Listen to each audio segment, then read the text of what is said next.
Good morning అండి. I'm doctor Sucharita from Anantha homeo clinic. So ఇప్పుడు మీరు చూడబోయే థైరాయిడ్ రిపోర్ట్స్ మన దగ్గర హోమియోపతి ట్రీట్మెంట్ తీసుకోకముందు తర్వాత అండి. మన హోమియో దగ్గర తీసుకున్నాక వాళ్ళ రిపోర్ట్స్ నార్మల్ వచ్చాయి. యాక్చువల్లీ ఈ రెండు కేసులు ఏంటంటే, ఒకటి ఆటో ఇమ్యూన్ డిజార్డర్తో సఫర్ అవుతున్నారు, ఇంకొకరేమో హార్మోనల్ ఇంబ్యాలెన్స్, అంటే ఫీమేల్ హార్మోన్స్ కూడా ఇవి మన హోమియోపతి మెడిసిన్ యూస్ చేయడం ద్వారా వాళ్ళకి రిపోర్ట్స్ నార్మల్ వచ్చాయి. అది మనకు వితిన్ 25 to 30 డేస్లోనే వచ్చిన నార్మల్ రిపోర్ట్స్ అండి. సో ఆ రెండు రిపోర్ట్సే నేను మీకు ప్రజెంట్ చేయడానికి కారణం ఏంటంటే, ఒక పర్సన్ మనకు ఓన్లీ థైరాయిడ్ ప్రాబ్లం ఉండి హోమియోపతి మెడిసిన్ తీసుకొని వాళ్ళకు రెక్టిఫై అవ్వడము నార్మల్, అది ఎవరికైనా జరుగుతుంది. సో టైం అనేది కొంచెం అటు ఇటు ఒక 1 month లేట్, ఒక 6 months వరకు అలా పట్టవచ్చు, కానీ ఖచ్చితంగా వాళ్ళకు నార్మల్ అయ్యే అవకాశం ఉంటుంది. ఎవరికి డిలే అవుతుందంటే, ఎవరైతే ఎక్కువగా మనకు జెనెటిక్ డిజార్డర్స్ ఉన్న వాళ్ళకి, అంటే వంశపారపర్యంగా థైరాయిడ్ ప్రాబ్లం ఉన్న వాళ్ళకి ఇంట్లో, లేదా ఎవరైతే ఆటో ఇమ్యూన్ డిజార్డర్తో సఫర్ అవుతున్నారో అలాంటి కేసులలో మాత్రం కొంచెం టైం పడుతుంది. సో ప్రతి ఒక్కరికి ఒకేలాగా తొందరగా క్యూర్ అవుతుందని, ప్రతి ఒక్కరికి చాలా టైం పడుతుందని లేదు. ఎందుకంటే these 2 cases are the example. First case ఏంటంటే, she is the auto immune డిజార్డర్తో సఫర్ అవుతుంది. అది సిస్టమిక్ లూపస్ ఎరిథమెటస్ SLE అంటారు.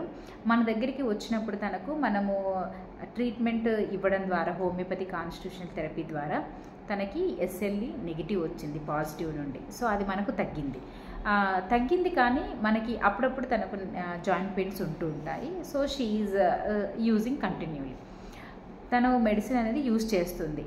థైరాయిడ్ ప్రాబ్లం వచ్చింది రీసెంట్గా. సో తనకు అంతే నమ్మకంతో మళ్ళీ మన మెడిసినే యూజ్ చేసింది. ఆమె ఆ నమ్మకంతోనే మనకి 25 నుండి 30 డేస్లో మనం ఆ థైరాయిడ్ హార్మోన్ని నార్మల్ చేయగలిగాము. నెక్స్ట్ కేసు ఏంటంటే, హార్మోన్ ఇంబ్యాలెన్స్, ఫీమేల్ డిజార్డర్. తను ఫీమేల్ కంప్లైంట్స్తో వచ్చింది.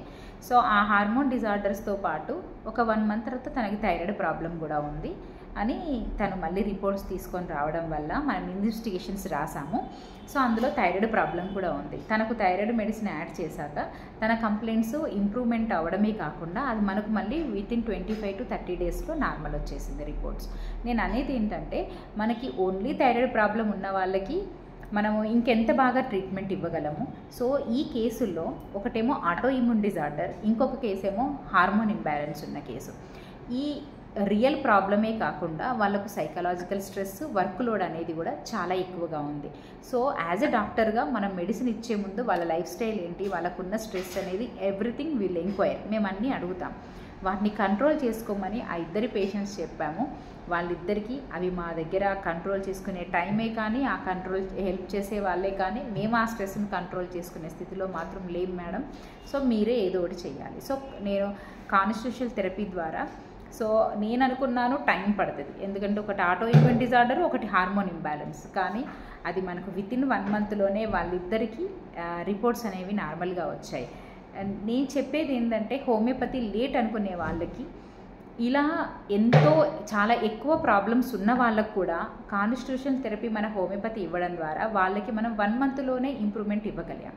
కాబట్టి సో ఇంకా ఓన్లీ థైరాయిడ్ ఒకటే ప్రాబ్లం ఉన్న వాళ్ళకు ఇంకెంత బాగా ఇంప్రూవ్మెంట్ సిమ్టమాటిక్గా అండ్ హార్మోన్ ఇన్వెస్టిగేషన్ ద్వారా కూడా మనకు రిపోర్ట్స్ నార్మల్ వచ్చే అవకాశం ఉంటుంది. అంటే మీరు చూడొచ్చు, proof, that is a proof. So మేము ఎక్కువగా సిమ్టమాటిక్గా, సైకలాజికల్గా వాళ్ళ కోర్ని, ప్రాబ్లం ఏంటి, కోర్ ఎక్కడ డిస్టర్బ్ అయిందని చూసి మెడికేషన్ ఇస్తాం. కాబట్టి we won't depend on the investigations actually. కానీ ఈ ఇన్వెస్టిగేషన్స్ అన్నీ అందరికీ తెలియడం కోసము before after as a patient కూడా అవి చూసుకున్నప్పుడు చాలా బాగా పనిచేస్తుందని ఇంకా వాళ్ళకు నమ్మకం ఎక్కువ పెరిగే అవకాశం ఉంటుంది. ఇంకొకటి, చాలామందికి ఉన్న అపోహ ఏంటంటే, ఓన్లీ సైకాలజికల్గానే వాళ్ళు కౌన్సిలింగ్ ఇచ్చి ట్రీట్ చేస్తారు, మెడిసిన్ ఏం వర్క్ చేయదని. అలా కాదండి. ఇప్పుడు మీరు ఫంక్షనల్ డిజార్డర్ చూసారు కదా. సో మీకు దిస్ ఈజ్ ద ప్రూఫ్. ఇంకా అలా మన దగ్గర క్యూర్ అయిన ఎండోమెట్రియోసిస్ కేసెసే కానీ అలా మన దగ్గర చాలా ఉన్నాయి. సో నెక్స్ట్ కమింగ్ వీడియోలో నేను ఒక్కొక్కటి బిఫోర్ ఆఫ్టర్ రిపోర్ట్ తోటి మీకు వీడియోలు చేస్తూ ఉంటానండి. So now this is the before and after report. Homeopathy is not light. So without side effect you will get the relief. So we'll meet with the another video. Thank you.